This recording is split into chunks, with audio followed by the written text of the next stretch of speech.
And girls, we've been talking about families and how families are different. Well, today we're going to talk about parents and how parents are different.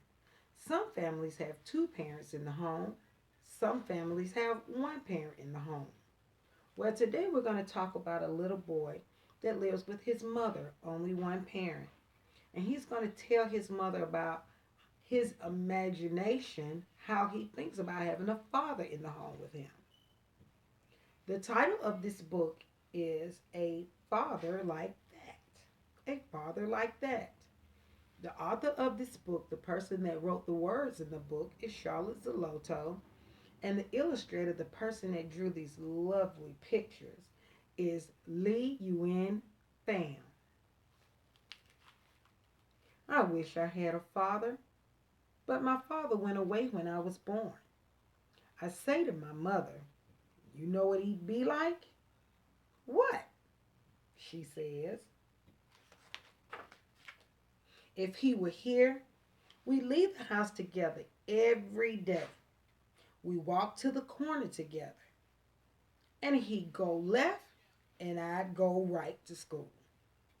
So long, kiddo, till tonight, he'd say. When he'd come home at night, I'd meet him at the door. He'd put his arm around me and say, we made another day, the two of us. And we both laugh. He'd make coffee for you and for him.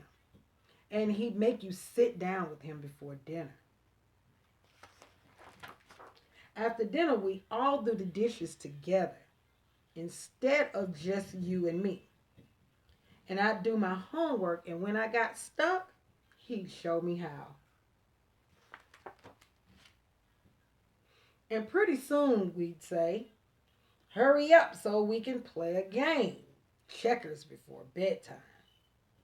But at bedtime, he'd say to you, oh, just one more. When I'd be sick in bed, he'd bring me home a new book and tell you to lie down while he sat with me and cheered me up. He'd bring home a good joke from the office and say, hey kiddo, have you heard this one?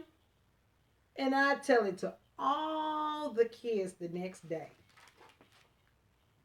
He'd rather go down to the store and have a Coke with me than sit around having beer with some other fathers. He'd never call me sissy when I cried. He'd just say, never mind, kiddo. You'll feel better later on. He would come to me at night when I had nightmares and talk to me. When you have nightmares, that's when you have scary dreams that wake you up out of your sleep at night. He'd never show off when he comes to the school at parent-teacher meetings. And if Miss Barton told him I talked in class, he'd say, why, sure, all boys do. And no matter what happened, he'd be on my side when things went wrong, even if sometimes he had to say it was really my fault. When something bad happened, I could always talk to him. His voice would be very low. And when he was angry, he would speak slowly and be kind. He knew all my friends by name, and he asked sensible questions like, how's your dog? He'd never joke about me to my friends or say, break it up, boys, to send them home.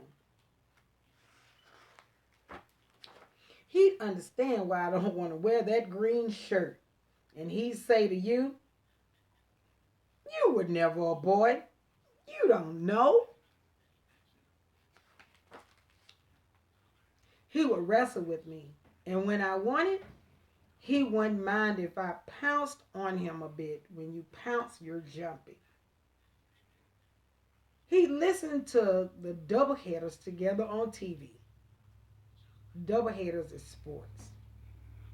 When you say turn it down, he smile and say, if we make it low, we won't hear it.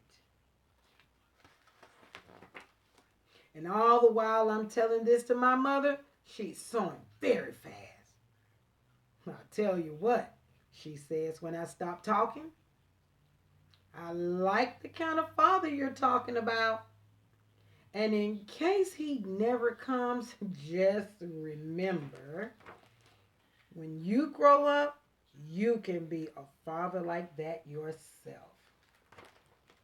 Ooh, look at him run. The end. He looks pretty happy about that. So if he doesn't get a father to come into the home to be like the father that he's talking about or imagining or thinking about, then he can grow up and be a father like that.